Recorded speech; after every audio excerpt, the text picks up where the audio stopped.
it starts off with the 6 stages of organizational development.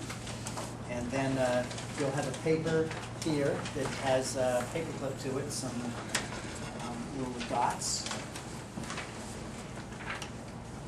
6 stages. So it starts 6 stages of organizational development. It's a little package. So Yeah. And you pick one of the dots. Is that on your computer there too? Screen? You did say you were going to have, when I asked to look at them, you said you'd have them let up. me see if I have this. Taking you at your word.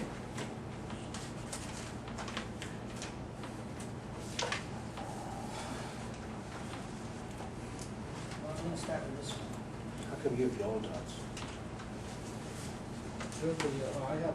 You got I don't red have yellow. dots. I have red. Hey, don't be talking about your dots. I have circles. You get red circles. You know what it is? Everybody has different, so we can identify, so we know who puts the dot on what. Yeah. Thank you. You can scroll down as we do. All right, the first document is the 6 stages of organizational development. I just want to talk a little bit about this.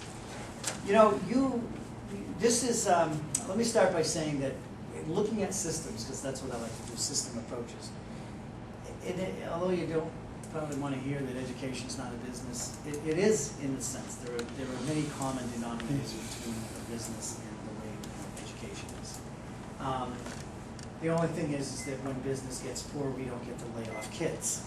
So I'm sorry, we don't have enough money to educate, X number of kids, so we're going to lay off X number of kids. That's what we have to do. So the business has the advantage of being able to cut production.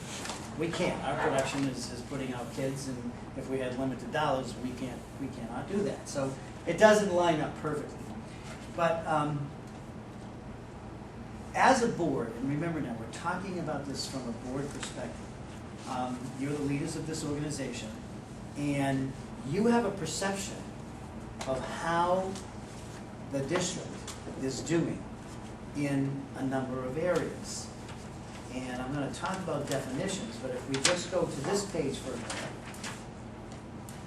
the areas that you're going to be thinking about are the programs, the management, the board, the financial resources, this is another document that, John, I'll have to go back to that, and the administrative systems and success.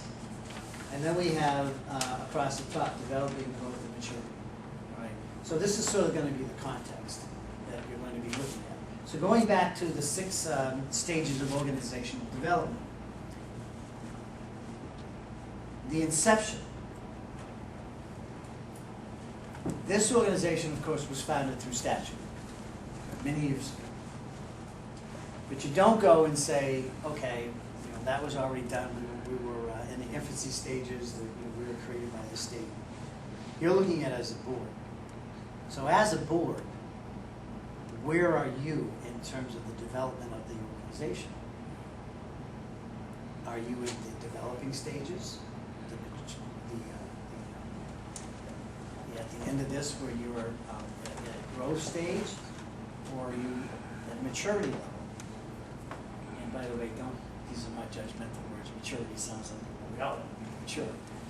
But believe it or not, we're at different places. And it depends if you're new, a new member. Your perception of where the organization is may be very different than someone who's been on the board for 11 years, 10 years or something. Because originally this document says founding. It was the founders and then the growth and the maturity. Well, founders, I thought that word would be confusing, so I changed that to developing.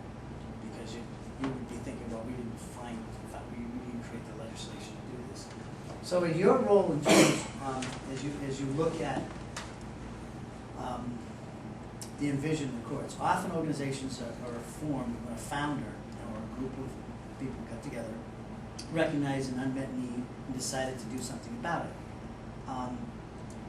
You're energized by the vision of a better world. The founders imagine what could be. The founders courts followed and articulated values and ideas. So when you go into business, somebody has all this energy, and they come together and they say, I got this great idea. This is what I want to do.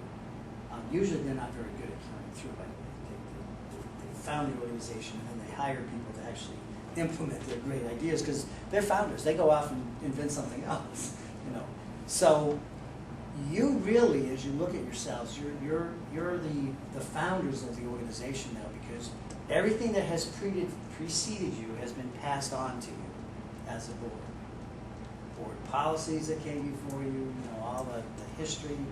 So you are the board as if the torch has been passed on many, many times, but you are the board that is now part of the beginning. So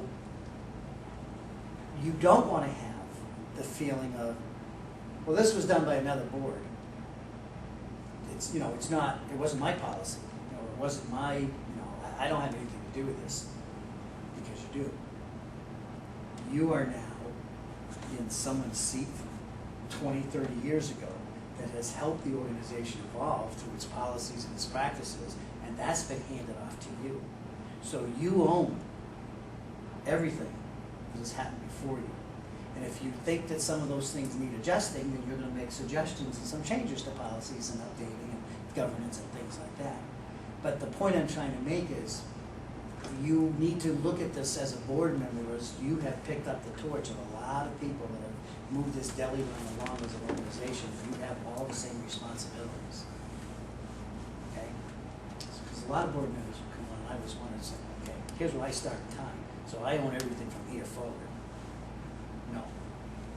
You own everything in the past, and if you need to go back and fix some of those things, you do that, and you own everything forward until you hand that torch off to somebody else. All right, so it's kind of a different mindset that people look at when they come onto the board and think, well, this is when my term started, so now I'm responsible. So you have an obligation that if you think something wasn't quite right, to reach back and correct it. That was the first point, you know, I wanted to make clear. Organizational infancy. Now the organization moves from a vision